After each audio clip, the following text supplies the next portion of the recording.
During a family dinner, I happily shared my pregnancy news with my mother-in-law.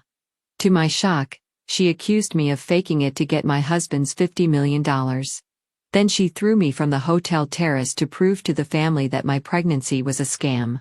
I was injured, and my husband rushed me to the hospital where I'm Maria. Lately, my life has felt like a roller coaster ride. To be honest, I never thought I'd share all of this, but life has a funny way of throwing surprises at you when you least expect it. I'm 31 years old and work as a marketing executive. Up until recently, I thought I had my life all sorted out. A little over a year ago, I married Paul, my college sweetheart. We were so happy and felt like we were on top of the world. Not long after getting married, we got some incredible news. I found out I was pregnant. This was our little secret, and we were beyond excited. One evening, I couldn't keep my excitement in anymore. I turned to Paul and said, "Can you believe it? We're going to be parents." I could barely contain my joy. Paul pulled me into a big hug, his eyes shining. "I know, Maria. It's amazing," he said, smiling. "But remember, we should keep it quiet until after the first trimester." He was calm and thoughtful, reminding me to be cautious, and I agreed. But keeping this huge secret was a lot harder than I expected, especially around Paul's family. Speaking of Paul's family, that's a whole different story. There's Janet, my mother-in-law. She's a nice person, but she can be a bit much. Janet still treats Paul like he's a kid who needs her constant attention and advice. Then there's Paul's dad, Jason, who's usually quiet and doesn't really get involved in family matters. Paul also has two siblings. His sister, Emma, often acts like I'm her competition. She gives me these looks, almost like I stole something from her. Paul's brother, Jacob, barely talks to me, as if I'm not even there.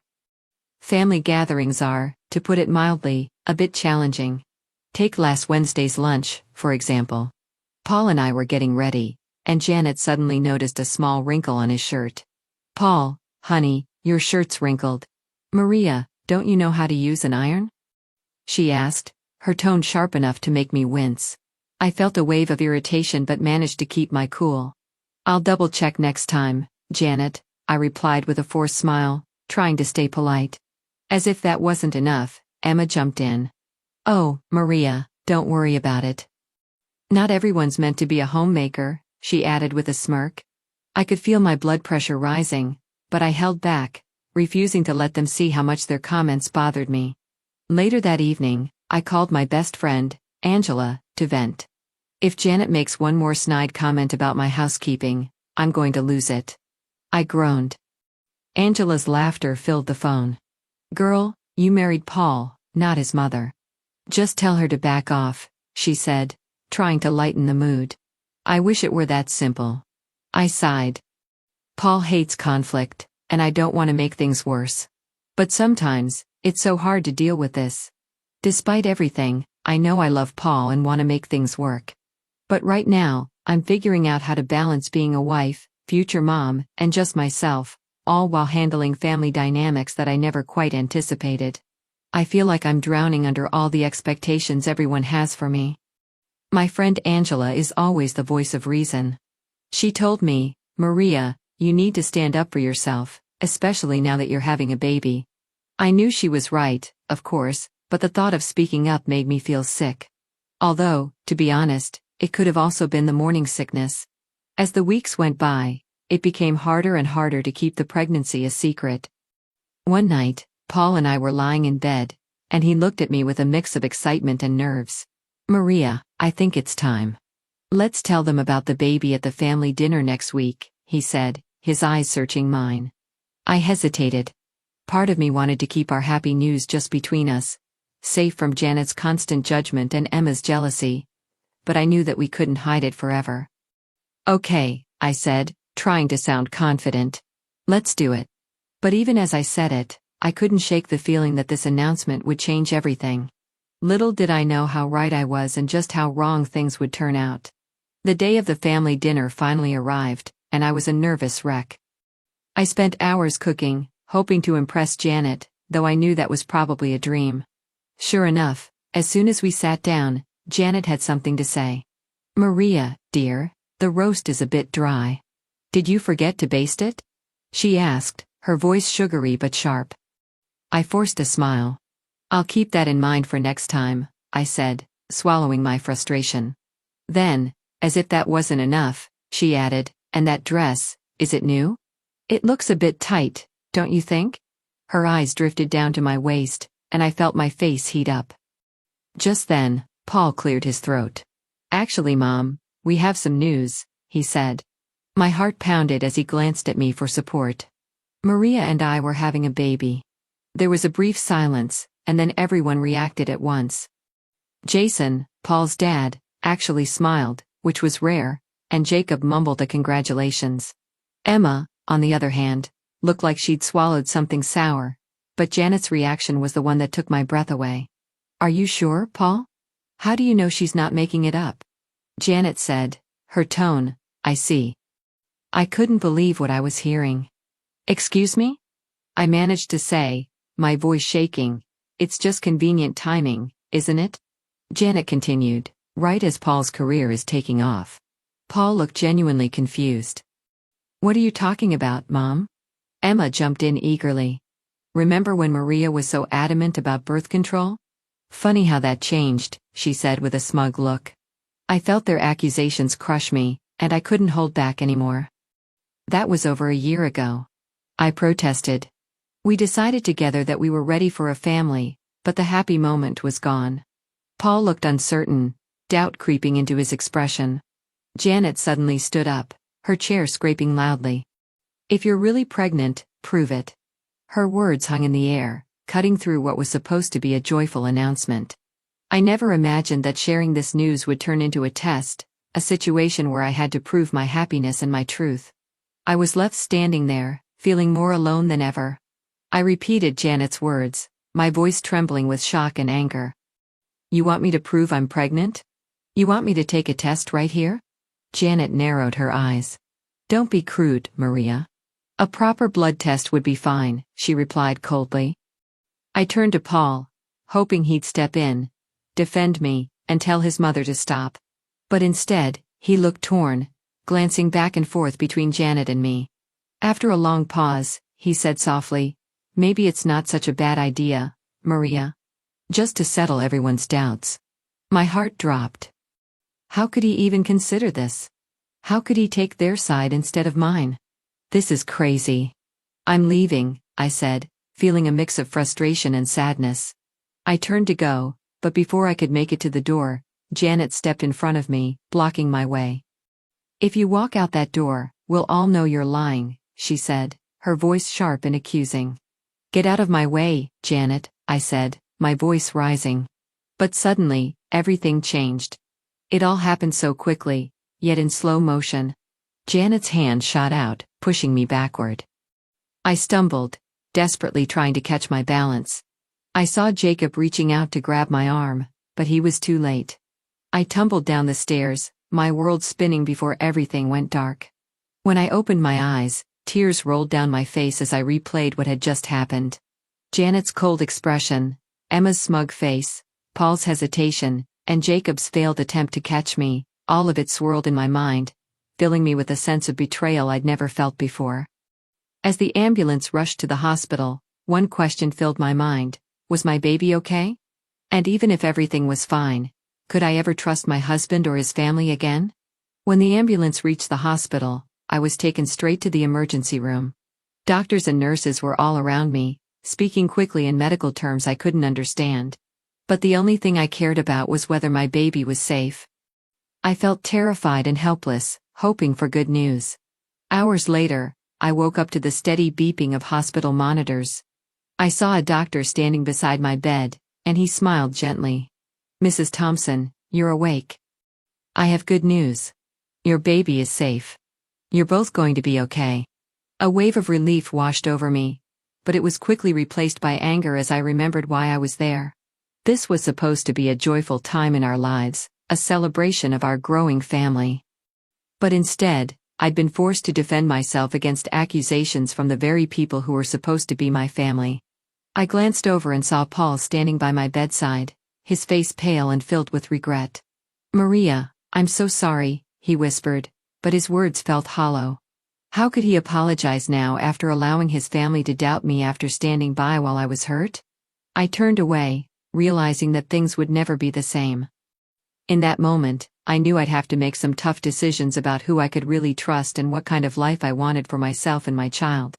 This wasn't just about my baby's safety. It was about protecting our future. I don't know what happened, Paul began, but I cut him off, anger bubbling up.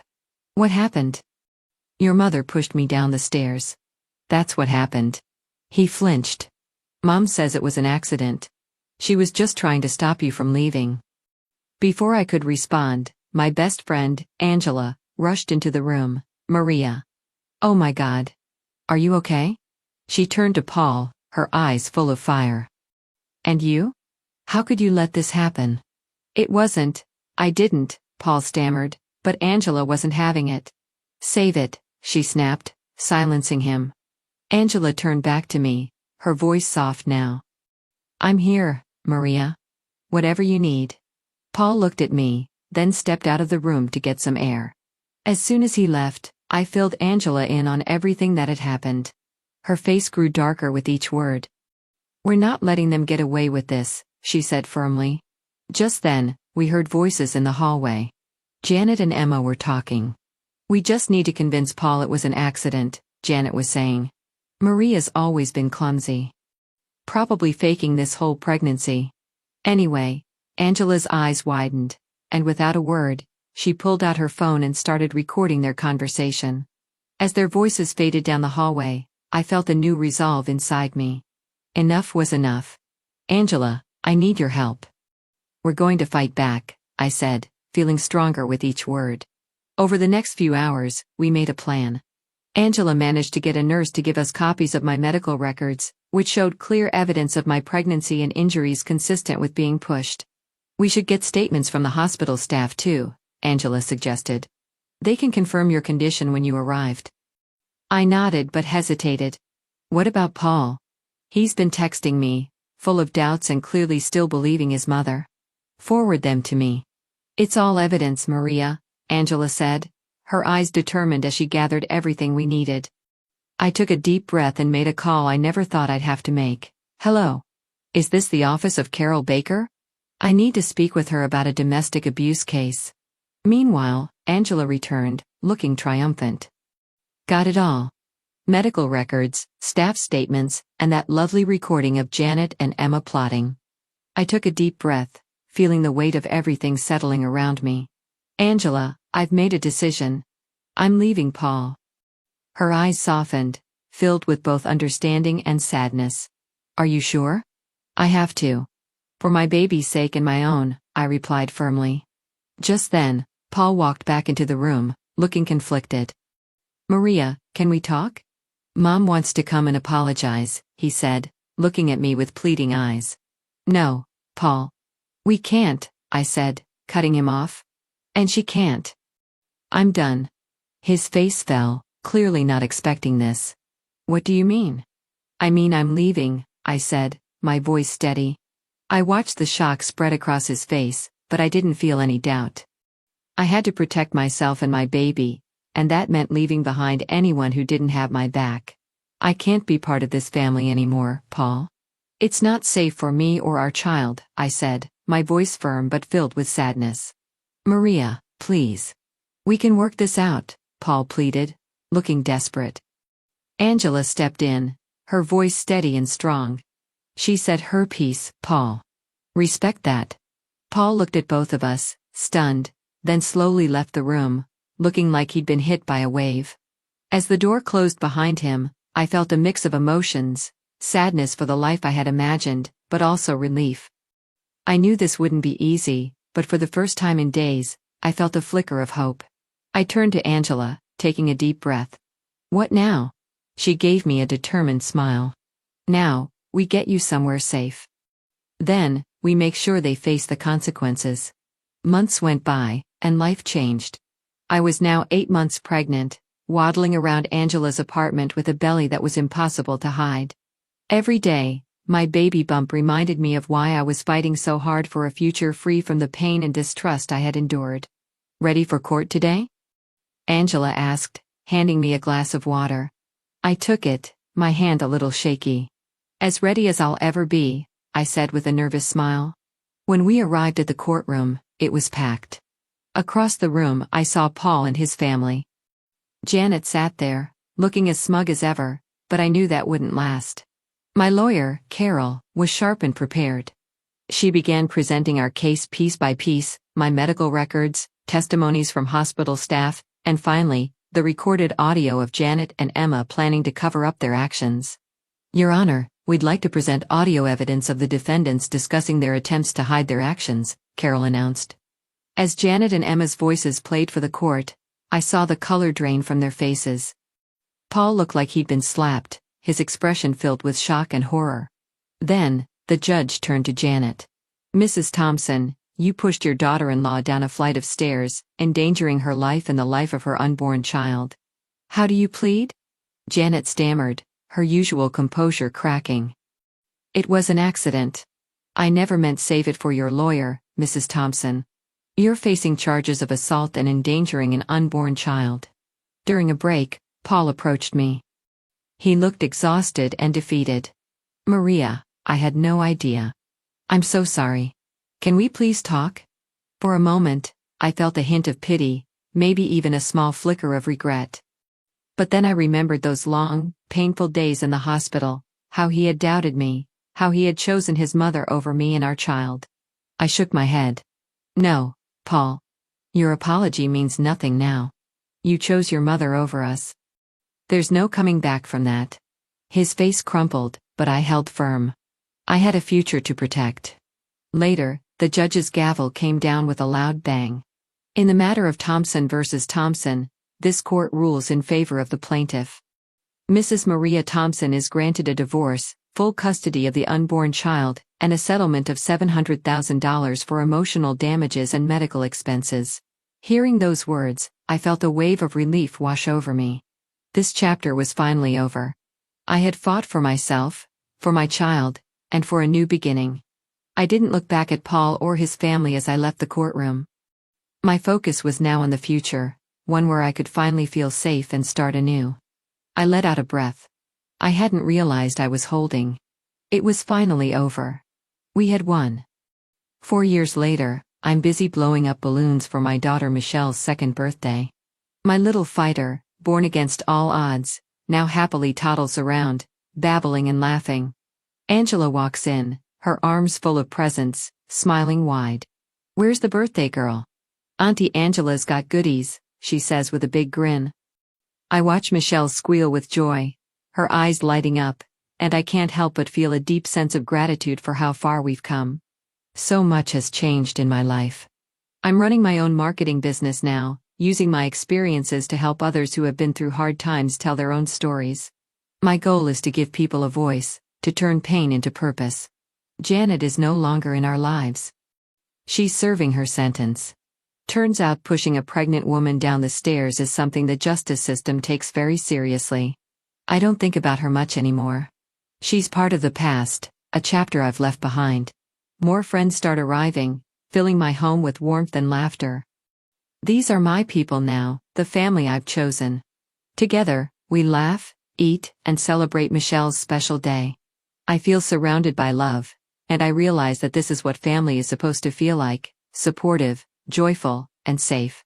As the party winds down, I carry a sleepy Michelle to her bed and tuck her in, whispering softly, "Happy birthday, my brave girl. The world is yours, and it's mine too."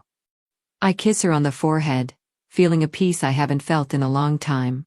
This life, this new beginning, is one that I fought hard for. It's a life that is safe and happy, one I'm determined to protect. Whatever challenges come next, I know Michelle, and I can handle them together. After everything we've been through, I have no doubt we're ready. Reflecting on my journey, I'm left with one question. If you were in my shoes, would you have given Paul a second chance? Was I too harsh in rejecting his apology?